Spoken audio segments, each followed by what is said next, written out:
Josué, capítulo 24, verso 14 e 15. Nós aí dando continuidade a essa curta série que nós estamos fazendo aqui no mês de janeiro, propósito, onde nós pegamos alguns temas e alinhamos eles com os propósitos. Hoje nós vamos falar de família e propósitos.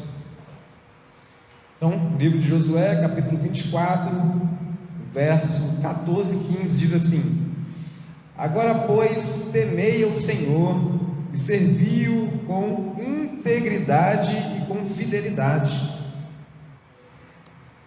Deitai fora os deuses aos quais serviram vossos pais, da além do Eufrates e no Egito, e servi ao Senhor.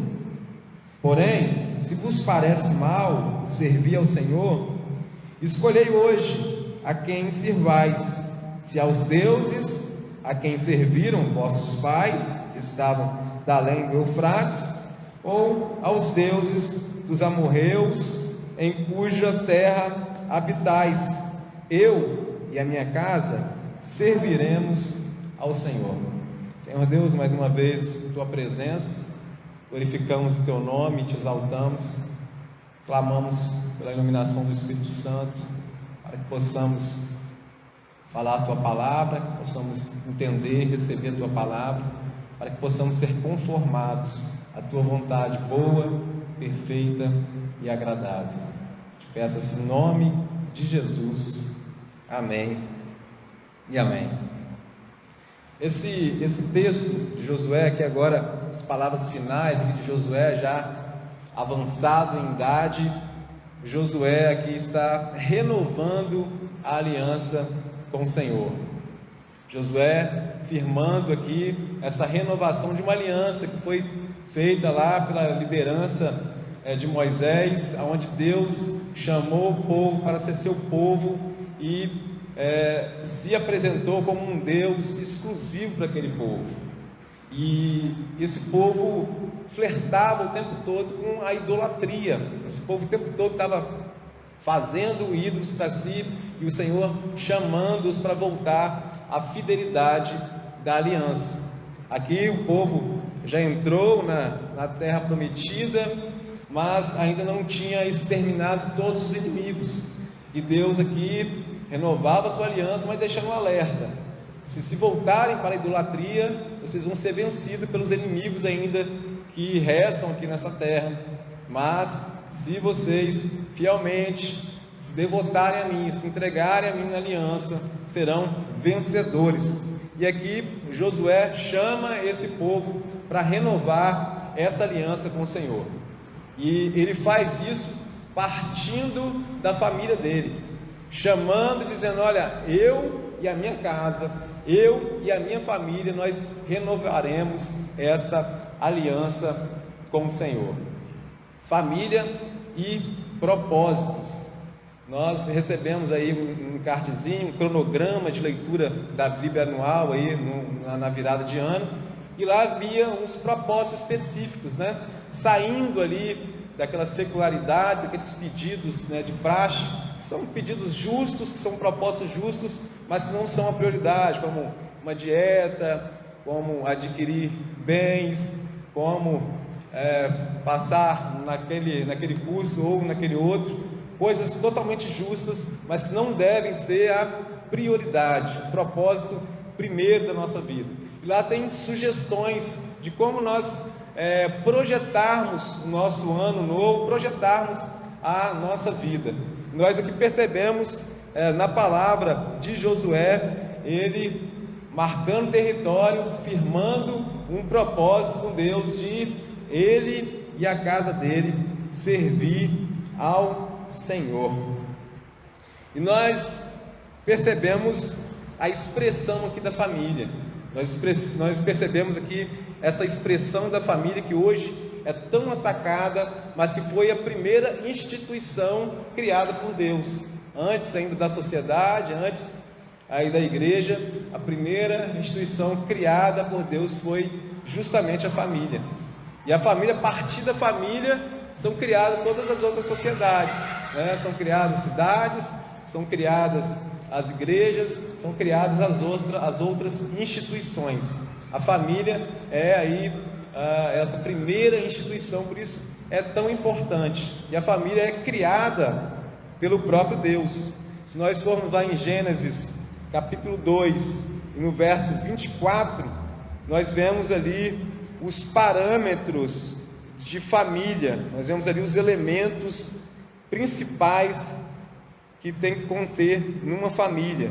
Nós vemos ali as bases da família, na palavra do próprio Senhor, quando Ele institui a família, e Ele chama e vai demarcando como tem que ser essa família. Diz assim, isso: deixai o homem, pai e mãe, e se une à sua mulher, tornando-se os dois uma só carne. Nós vemos aqui esses pilares da família. Primeiro, que essa constituição da família por meio de um casal deve ser aí uma família, uma constituição aí de casamento, um casamento hétero e um casamento entre um homem e uma mulher somente. Não é dois homens, uma mulher, não é duas mulheres, um homem, não é no plural, e não é dois homens, não é duas mulheres, é um homem e uma mulher. Isso foi instituído por Deus. Isso não é um regulamento da igreja, isso não é um regulamento da sociedade, isso não é um regulamento dos conservadores, é um regulamento do Criador, daquele que instituiu família, casamento, homem e mulher no singular. E nós notamos que essa distorção após a queda, ela vem atacando na estrutura, na base da família. E nós vemos exemplos de pessoas que fugiram a essa regra porque saíram do propósito inicial, do propósito do próprio Deus. E nós percebemos o quanto isso é prejudicial para o próprio indivíduo. Nós temos o exemplo de Salomão, teve 1000 mulheres, entre elas 300 princesas, 700 concubinas, mas ele chegou ao ponto de dizer que não encontrou compreensão, não encontrou a felicidade, não encontrou a confiança em nenhuma delas. O registro lá em Eclesiastes 7, ele diz isso, nas 1000 mulheres. Será que o erro estava nas 1000 mulheres? Nós vemos o exemplo da mulher samaritana, no capítulo 4 de João, que teve 5 maridos. O atual dela não era marido dela, e ela ainda continuava insatisfeita. Jesus se apresenta para ela como a satisfação completa. Será que o problema estava nesses 5 maridos? A falta de satisfação daquela mulher? Será que o problema estava naquelas 1000 mulheres? A falta de satisfação de Salomão? Não. O problema estava na quebra da estrutura. Deus criou o homem, a mulher, casamento entre homem e mulher, um homem, uma mulher só. Esse é o projeto do Deus Criador. Saindo disso, nós só vamos encontrar insatisfações profundas. O indivíduo, ele no casamento, ele foi chamado para amar uma só pessoa. Não há espaço para vários amores no coração do indivíduo. Então, o homem, aí afetado pelo pecado, buscou essa distorção. Então, quando sai do propósito, nós encontramos aí insatisfação completa. Foi o que aconteceu com Salomão, foi o que aconteceu com a mulher samaritana. No texto que nós lemos, nós vemos nós encontramos aqui 3 princípios eternos de família e apontando para o propósito. Nossa ideia aqui hoje não é expor esse texto aqui de forma geral, mas é tirando aqui princípios eternos dele e aplicando na nossa vida diária. Eu fui convidado também para dar algum testemunho pessoal de como Deus tem agido graciosamente na minha vida. Na medida que a gente vai falando aqui, a gente vai testemunhando também a graça de Deus sobre a nossa vida. Então nós percebemos aí que Aqui nós vemos três bases aqui para família e propósito. A primeira delas é a parceria. Você vê que Josué diz: eu e a minha casa. Há aqui uma parceria, há aqui uma comunhão, há aqui uma unidade, há aqui uma sincronia. E esse é um dos elementos base para a família e propósito. Em seguida, ele traz qual é o propósito da família: servir ao Senhor. Primeiro, então, ele traz essa parceria, eu e a minha casa, juntos. Depois, ele traz o propósito. Qual é o propósito da família? Servir ao Senhor. E depois, ele traz o modo, como deve ser esse modo da família servir ao Senhor. O modo aí está no verso 14, que é com integridade e com fidelidade. Integridade e fidelidade, ser por inteiro, ser de todo o coração. É exatamente como na aliança que Deus chamou com Moisés: servir ao Senhor de todo o coração, todo entendimento, interesse, uma entrega total. Então, por meio desses três pilares aqui, que é a parceria, que é o propósito, que é servir ao Senhor, e o modo, que é por inteiro e com fidelidade, é que nós vamos pensando nesse tema família e propósito. Nós notamos que, se a gente for olhar o dicionário, o que significa parceria? Parceria se diz é uma reunião de indivíduos para alcançar um objetivo comum.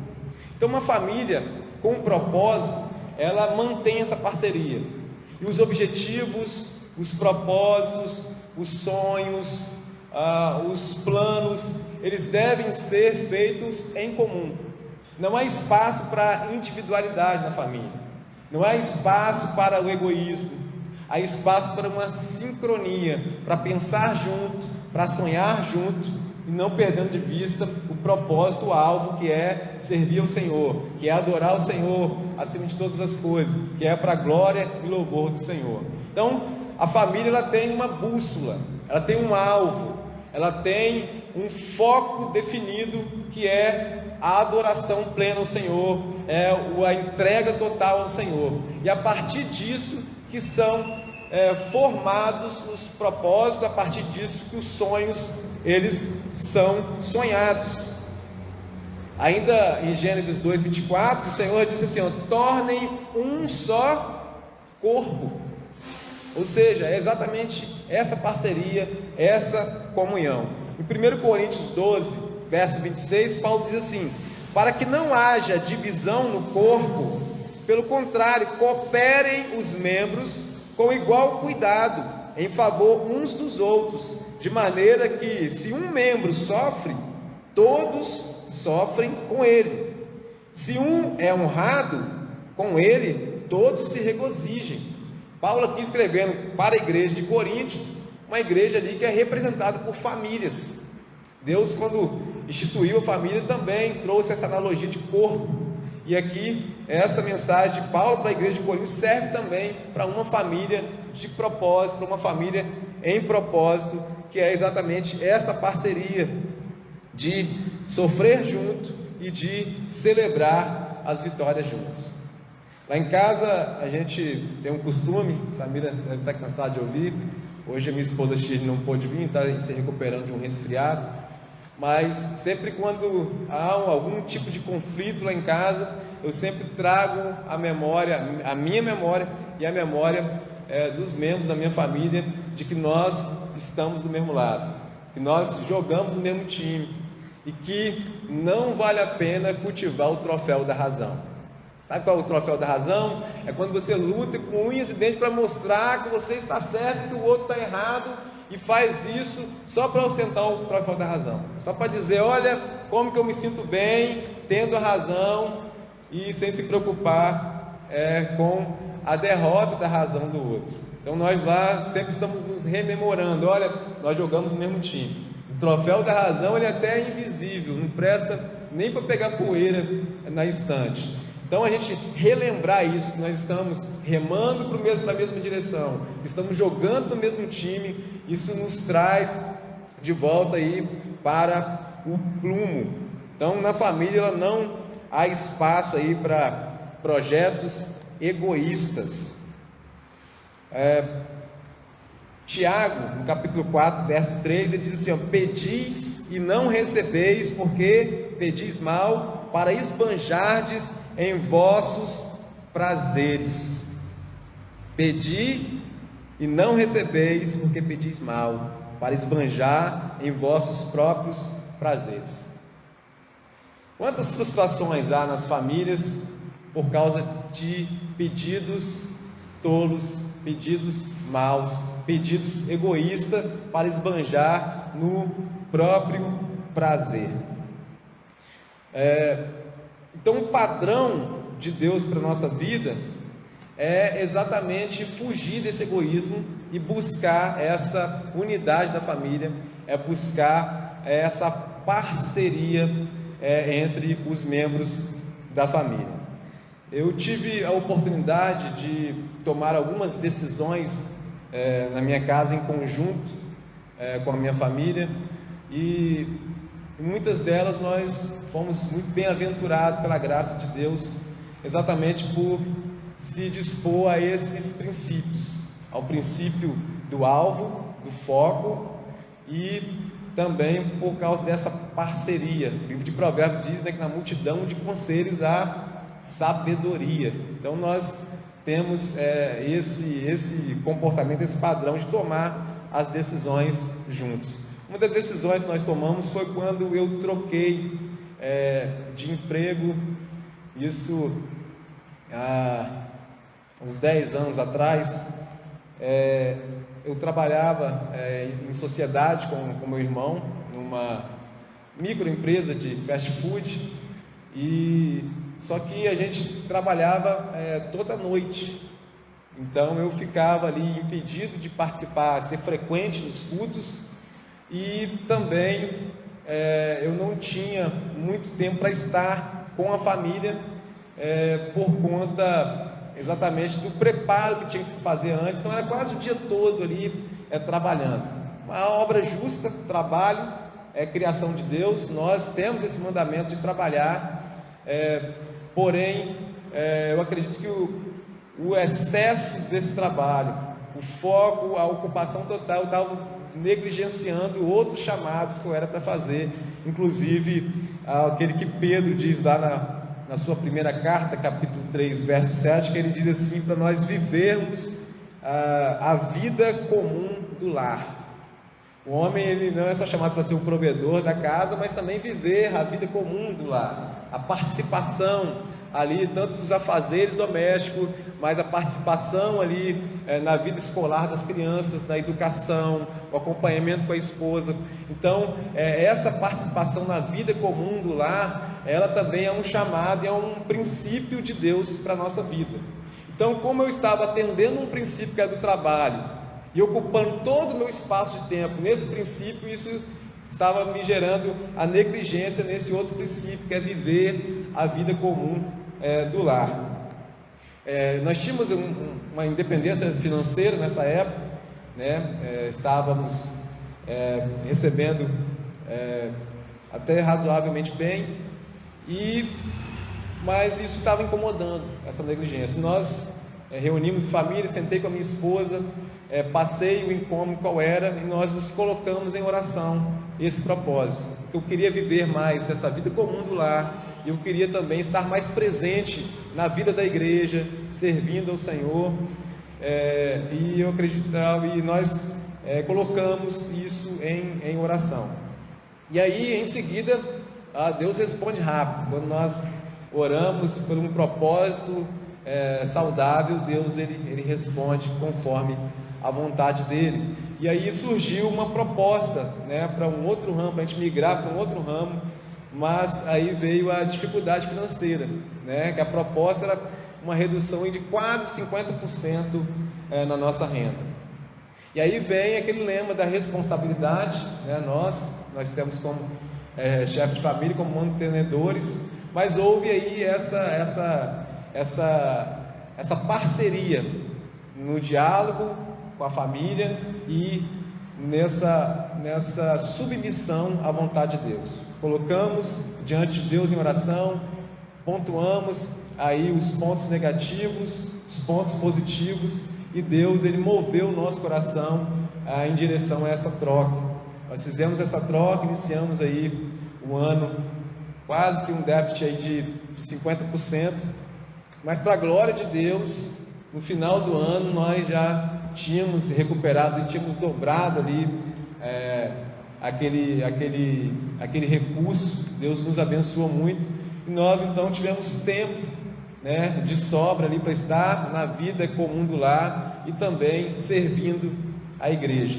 Então glorifico a Deus pela graça dele, glorifico como ele é fiel nas suas promessas, quando nós colocamos diante dele exatamente essa submissão à vontade dele, buscando propósitos maiores. O dinheiro é um bom propósito, mas não supera o propósito maior, que é servir ao Senhor por inteiro, que é buscar primeiro o reino do Senhor, o reino de Deus, porque as outras coisas nos é prometido ser acrescentado.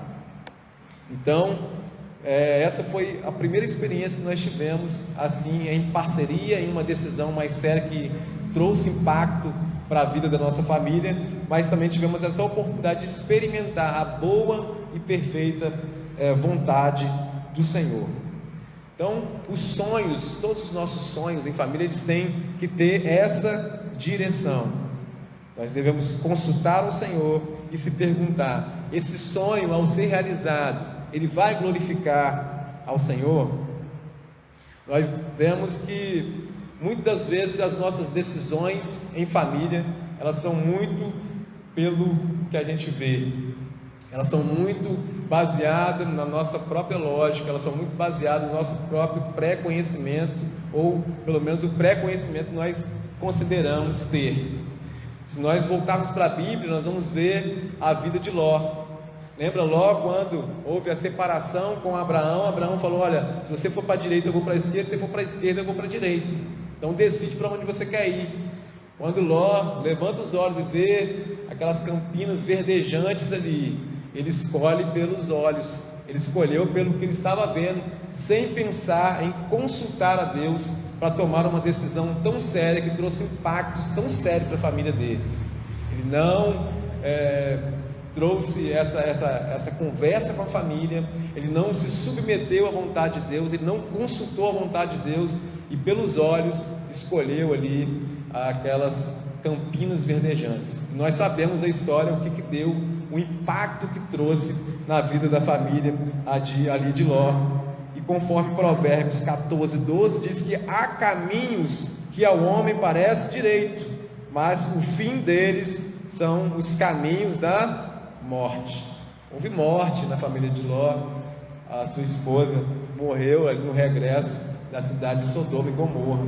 Escolher pelos olhos não é viver em família de propósito, em família com propósito, porque nós vivemos pela fé e não pelo que nós vemos.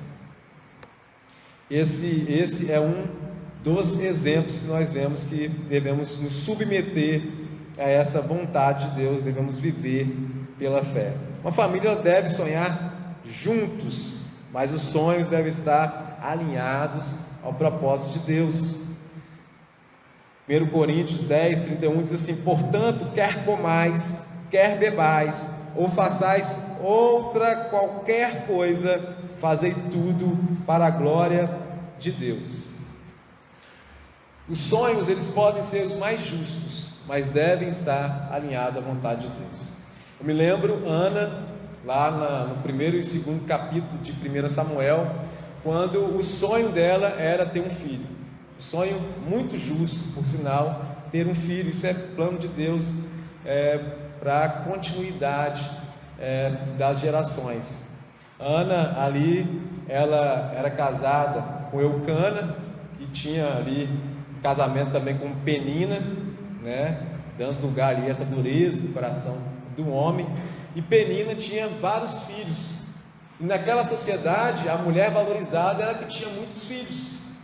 E Penina então, ela afrontava diariamente a Ana, porque Ana não tinha filhos. E quando eu começo a olhar essa narrativa, e eu vejo que uma vez por ano eles iriam em peregrinação até o templo para orar e para entregar os seus propósitos ao Senhor, a oração constante de Ana era pedindo um filho.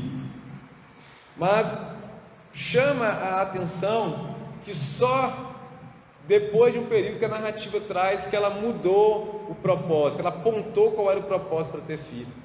E aí abre margem aí para a gente elucubrar, para a gente olhar para o texto e trazer algumas inferências. E uma inferência que eu trago desse texto é que talvez o propósito, talvez o desejo do coração de Ana de ter filho era dar uma resposta para sua rival, era dar uma resposta para aquela sociedade, era mostrar que ela também era capaz. E nós, como família, também tomamos muitas decisões desta forma, para dar uma resposta para a sociedade, para dar uma resposta para alguém. Às vezes entramos em dívidas altíssimas para dar uma resposta para a sociedade, para dar uma resposta para alguém. Às vezes nós adquirimos bens que é algo salutar, que é algo saudável, mas o intuito, o propósito primeiro é exatamente dar uma resposta para alguém. E Ana, ela experimentou essa transformação exatamente aos pés do Senhor, orando, ano após ano, orando. Deus não muda os seus propósitos, Deus é imutável, mas Deus nos muda na oração. Foi exatamente isso que Deus fez no coração de Ana. Ana passou a orar e ela passou a entender, e ela fez um voto a Deus: se eu tiver um filho, eu devolverei para o Senhor depois de desmamado. Os nossos filhos são herança do Senhor, a Ele pertence, e ela entendeu isso, e ela faz esse voto. E no ato que muda o coração dela por meio da oração, Ana agora já volta para sua casa, não mais chorosa, não mais fazendo greve de fome, mas celebrando a Deus, porque ela entendeu qual é o propósito da vida, ela entendeu qual é o propósito da família, ela entendeu qual é o propósito dos sonhos da família, que é para glorificar a Deus. E Deus imediatamente concedeu ali aquele desejo, aquele sonho, porque Deus tinha um propósito de levantar um líder ali sobre Israel, e esse líder foi Samuel.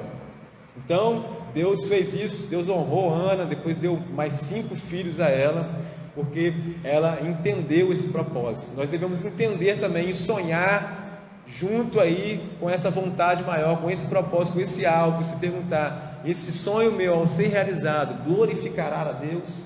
Isso vai nos evitar muitas frustrações. Quando nós estamos fora da direção do Senhor, isso nos traz frustrações. Devemos se pôr aos pés do Senhor e experimentar tudo isso.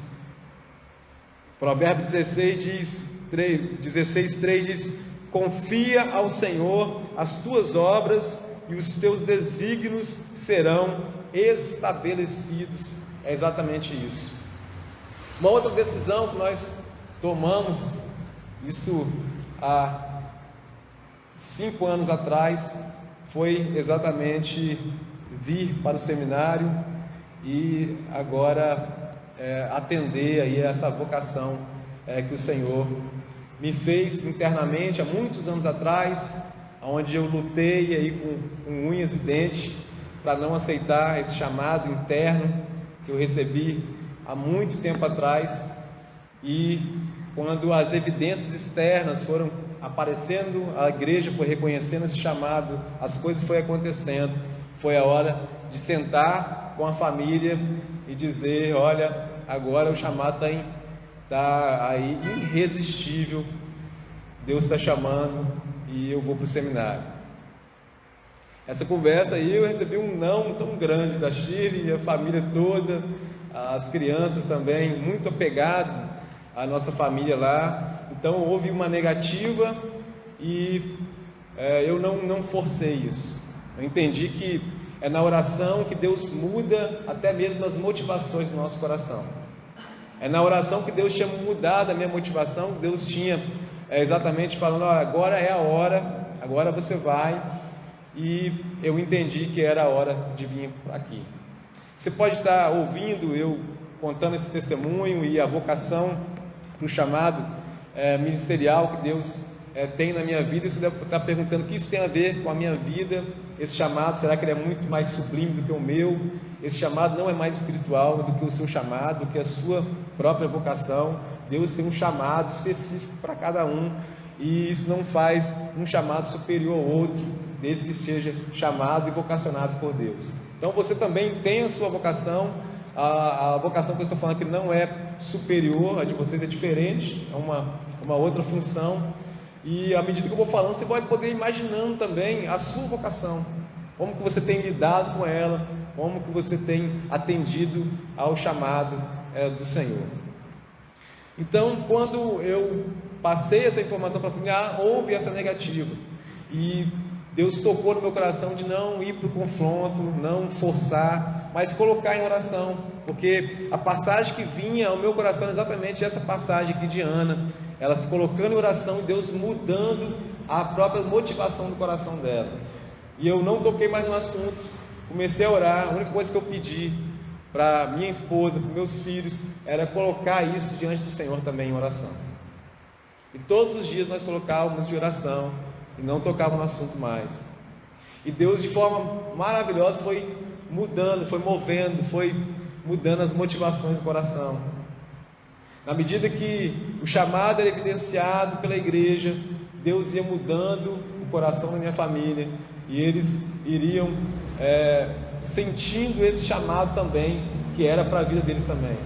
Eles foram entendendo que essa parceria, esse chamado em conjunto, não era só para mim, mas era para toda a família. Até que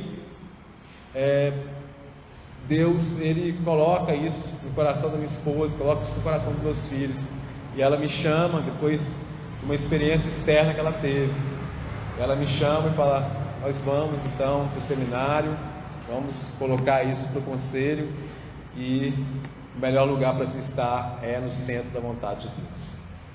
Mas aí veio outro desafio, né? Agora novamente vem o desafio financeiro, porque quando esse chamado se tornou irresistível na nossa vida, foi talvez o momento financeiro melhor que nós vivíamos, foi aí talvez a maior estabilidade financeira que nós alcançamos. E quando uma vez que nós chegássemos aqui em Belo Horizonte para ingressar no seminário, isso ia despencar assim na nossa conta, e incalculavelmente. Então nós nos preparamos para exatamente passar por esses desafios, passar por esses apertos, passar por essas restrições no diálogo. Uma das armas mais fortes que nós temos como seres humanos, nós somos muito superiores aos animais. Uma delas é essa forma de raciocinar, de se comunicar, e nós muitas vezes nós abrimos mão dessa graça de Deus e usamos essa comunicação de forma animal, de forma grosseira. Uma das armas que nós usamos foi exatamente essa comunicação uns com os outros, essa comunicação primária com Deus, e Deus foi movendo nosso coração, e nós exatamente atendemos a esse chamado e chegamos aqui em 2019, para a glória de Deus, aonde aos nossos olhos era impossível até pagar o aluguel, mas Deus não nos deixou passar necessidade. Deus usou a instrumentalidade de muitos, inclusive da nona igreja.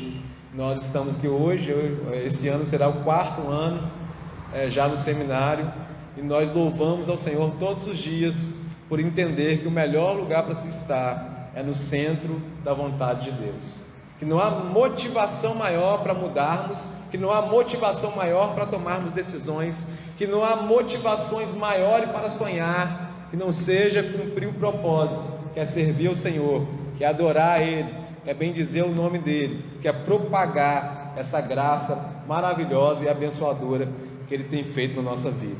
E de que modo nós fazemos isso? Integralmente, de modo integral e de modo fiel. Deuteronômio 6, verso 5, até o 7 diz assim: amarás, pois, o Senhor teu Deus de todo o teu coração, de toda a tua alma, de toda a tua força.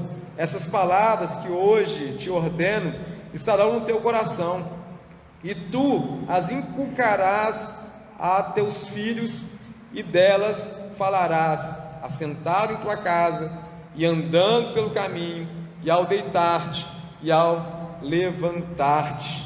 Esta é a palavra do Senhor para nós, e esse é mais uma ferramenta que nós devemos usar na nossa família. É falar desse amor do Senhor, é falar desse pacto que o Senhor fez com a família, é inculcar na mente, no coração dos nossos filhos, esse privilégio que temos, e esse mandamento supremo, que é amar o Senhor acima de todas as coisas, de todo o coração, de toda a alma, de todo entendimento. Nós temos insistido aqui na Nona Igreja em frisar que a igreja ela apoia com várias iniciativas, mas cada um deve assumir a responsabilidade por trilhar o caminho para a restauração pessoal e pela edificação da família. Então nós temos esta responsabilidade pessoal também. A igreja nos apoia, nos dando margem, nos dando material, nos dando apoio, mas a responsabilidade é de cada família nessa busca aí de edificação, nessa busca de cumprir o propósito de Deus para a nossa vida.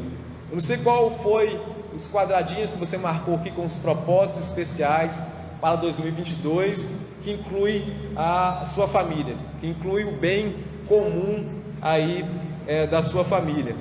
Mas uma coisa é certa, essa palavra de Deus aqui em Deuteronômio nos chama para fazer isso não de forma isolada, não de forma disfarçada, mas fazer o tempo todo. Nós devemos fazer isso assentado em nossa casa, andando pelo caminho, ao deitar, ao levantar, é algo constante. Essa vida com Deus, ela não pode ser feita de forma não pode nós fazermos uma dicotomia entre a nossa vida na igreja e a nossa vida secular. É uma integridade, é uma coisa só, é fazer isso o tempo todo, é cultuar o Senhor o tempo todo e demonstrar esse amor do Senhor em todas as nossas ações, de forma prática, de forma constante, inculcando isso na cabeça dos nossos filhos, inculcando isso no seio da nossa família, fazendo isso o tempo todo e mostrando que essa vida com Deus é uma vida prática, não é uma isolada somente quando nós estamos aqui em quatro paredes. Ela deve ser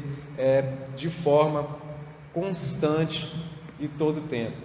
Então Deus, Ele tem nos chamado para assim fazer. Uma família lá escolhida nos primórdios, para a partir daquela família todas as outras famílias sem distinção serem abençoadas, e que alcançou essa promessa a nossa família hoje. Nós temos essa responsabilidade de responder assim como Josué fez: eu e a minha casa serviremos ao Senhor. Somos núcleos familiares, pequenos grupos aí, que juntamos e nos tornamos aqui na igreja uma só família, a família de Deus, conforme Paulo diz em Efésios 2,19: assim já não sois estrangeiros e peregrinos, mas concidadãos dos santos, e sois da família de Deus, edificados sobre o fundamento dos apóstolos e profetas, sendo Ele mesmo, Cristo Jesus, a pedra angular, no qual todo edifício bem ajustado cresce para santuário dedicado ao Senhor, no qual também vós juntamente estáis sendo edificados para a habitação de Deus no Espírito Santo. Louvado seja Deus pela família, louvado seja Deus pela grande família de Deus, louvado seja Deus por participar desse propósito supremo do Senhor. Deus instituiu família para servir de todo o coração, para glorificar Ele em todo o tempo, para sonhar os sonhos dEle, para projetar de acordo com o propósito dEle, para deleitar-te diante dEle e ter todos os desejos do coração realizados. Quero convidar você a se pôr de pé, então, neste momento, e convido você a colocar diante do Senhor quais são os sonhos que você tem sonhado, quais são os seus propósitos e projetos quanto família. E para você buscar agora alinhar, para você agora excluir os sonhos e os projetos aí egoístas e focalizar, ver se esse projeto ele abrange toda a família, ver se esse sonho aí, o final dele, se realizado, vai glorificar o Senhor, ver se o final desse sonho realizado vai cumprir o propósito supremo, que é glorificar o Senhor, ter prazer nele para sempre, que é servir ao Senhor de todo o coração. Traga à memória agora aí os desafios, os conflitos que há no seu lar. Traga à memória aí onde Deus ainda precisa restaurar no seu lar. Coloca diante dele. É um Deus que ouve a oração, é um Deus que nos muda por meio da oração, é um Deus que age em nós e através de nós. Oramos ao Senhor. Senhor Deus, louvado e engrandecido seja o teu nome, Pai. Louvado e engrandecido seja o teu nome, ó Deus, pela vida. Louvado e engrandecido seja o teu nome pela família. Louvado e engrandecido seja o teu nome, porque o Senhor nos permitiu até fazer planos, Deus. Louvado seja o teu nome por isso, a sonhar. Mas louvado seja o teu nome também, Deus, porque o resultado dos sonhos, dos planos pertence ao Senhor, e está sob a tua vontade suprema, boa, perfeita e agradável. O Senhor tem os pensamentos mais altos do que os nossos.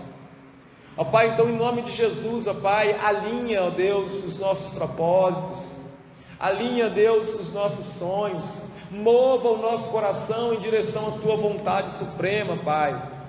Ó Pai, nos ajuda a alcançar o propósito supremo, Deus, que é servir ao Senhor de todo o coração, quer glorificar o teu nome em todo o tempo, quer direcionar, quer alinhar, ó Deus, os nossos sonhos, nossos planos, os nossos projetos, e, ó Deus, sempre estar se perguntando: será que isso alcançará o propósito supremo, que é o louvor da tua glória, Pai? Ó Deus, mova agora, ó Deus, nossos corações, restitui, ó Deus, famílias, ó Deus, em nome de Jesus nessa noite. Ó Deus, em nome de Jesus, ó Pai, mova, Deus, corações, ó Pai.